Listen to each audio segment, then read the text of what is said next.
Assalamualaikum warahmatullahi wabarakatuh. Nama saya Karisma Yoga Fibrianto, salah satu mahasiswa dari Universitas Islam Negeri Raden Intan Lampung, Fakultas Ekonomi dan Bisnis, Prodi Ekonomi Syariah, kelas E semester 5. Baiklah, di sini saya akan mencoba untuk menjelaskan beberapa materi yang saya pahami tentang metode penelitian, yang mana dalam pelajaran metode penelitian ini membahas tentang cara membuat penulisan suatu jurnal atau karya tulis. Jadi dalam membuat jurnal mempunyai strategi, yaitu dengan diawali niat yang konsisten, memperbanyak membaca, dan ketika ingin membuat penulisan tidak harus selalu dari bab 1, bab 2, bab 3, bab 4 dan selanjutnya. Tetapi kita juga dapat melakukan atau mencari dulu materi-materi dan baru menyesuaikan dari bab 1 atau bab 3 atau bab 4. Selalu evaluasi dan banyak referensi. Dalam pembuatan jurnal itu yang pertama itu harus memiliki ide, judul, dan rules. Dalam mencari referensi juga ketika dalam menulis jurnal kita dapat merujuk sebagai abstrak, pendahuluan. Seperti contoh dalam penulisannya yaitu kita ambil contoh pertama, perilaku konsumsi menurut orang luar negeri di Google. Dapat kita cari di Google Scholar. Seumpamanya kita mau mencari ide-ide judul, kita dapat mencari referensi-referensi di Google Scholar. Dalam pembuatan paper yang pertama itu yaitu identitas penulis. Identitas penulis biasanya diisi dengan judul, nama penulis, dan seterusnya. Yang kedua, abstrak, pendahuluan, landasan dasar Al-Quran dan hadis, konsep dan pembahasan 1, konsep dan pembahasan 2, tawaran penulis, kesimpulan, dan referensi.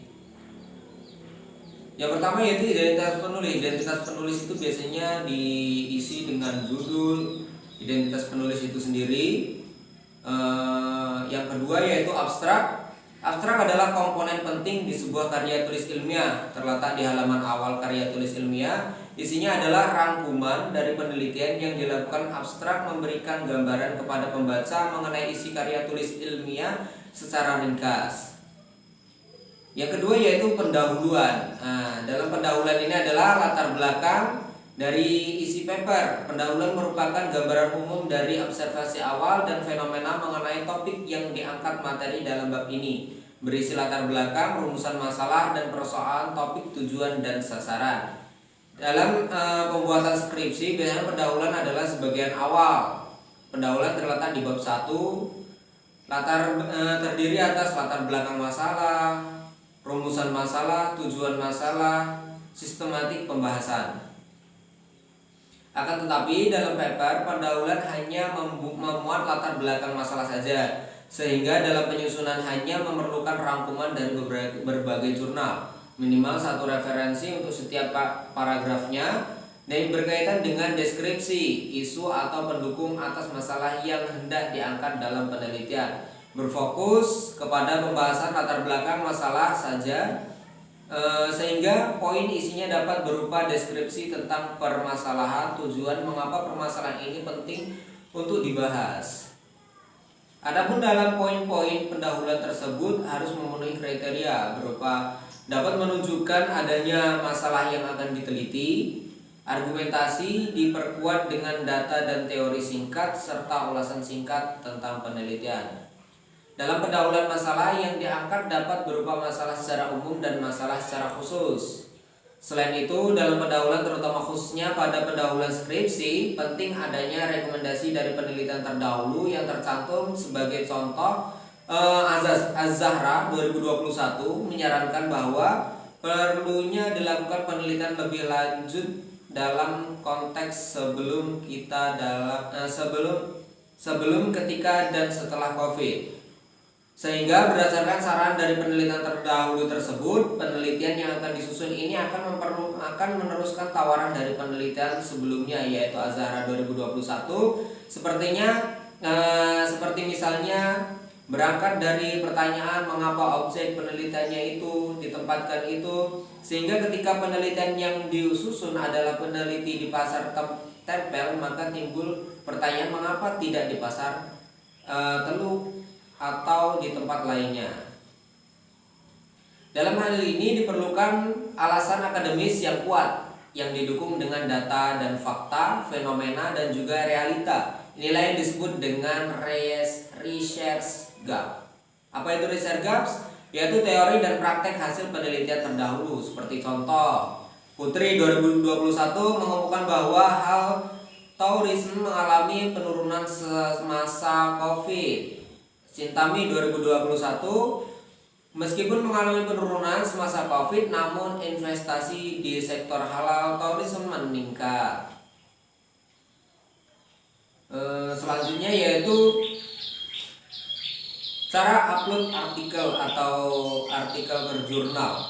Nah, yang pertama yaitu kita lihat dulu database yang kita punya, semuanya kita cari dulu. Kemudian kita cari yang tertera di situ alamat email atau WhatsApp-nya. Yang selanjutnya cek akreditas jurnal, pilihlah akreditas yaitu yang Sinta 4, 5, dan 6 atau yang belum terakreditas. Kemungkinan besar itu bisa tersubmit karena masih muda. Jangan pilih akreditas Sinta 321, itu sulit untuk dijangkau karena jam terbang sudah tinggi biasanya. Para dosen mengejar ke situ untuk submit artikelnya.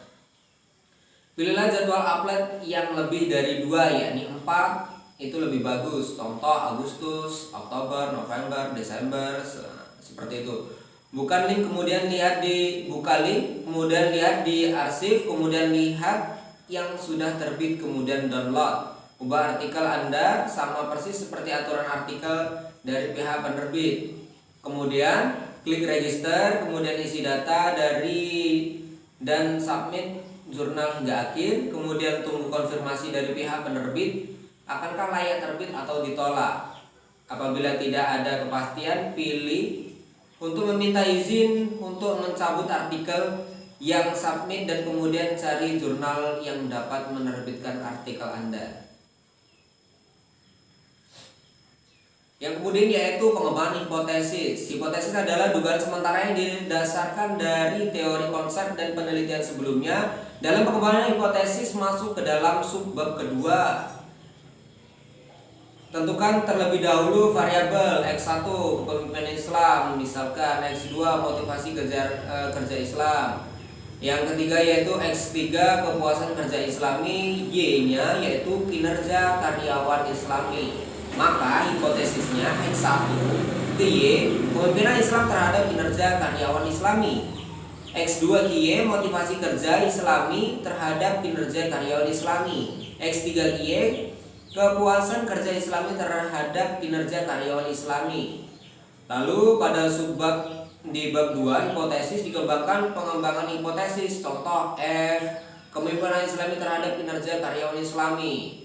Adapun langkah dalam pengembangan hipotesis yaitu yang pertama, kembangkan hipotesis berdasarkan teori konsep dan pembahasan yang berhubungan dengan kedua variabel. Yang kedua yaitu kembangkan hipotesis berdasarkan hasil penelitian terdahulu, baik yang mendukung dan tidak mendukung, kemudian sertakan alasannya. Yang ketiga yaitu berikan argumentasi dari peneliti dan tawaran hipotesis. Nah, itu contoh-contoh langkah-langkah dalam pembuatan sebuah jurnal. Mungkin itu yang dapat saya sampaikan. Kurang dan lebihnya saya mohon maaf. Saya akhiri. Wassalamualaikum warahmatullahi wabarakatuh.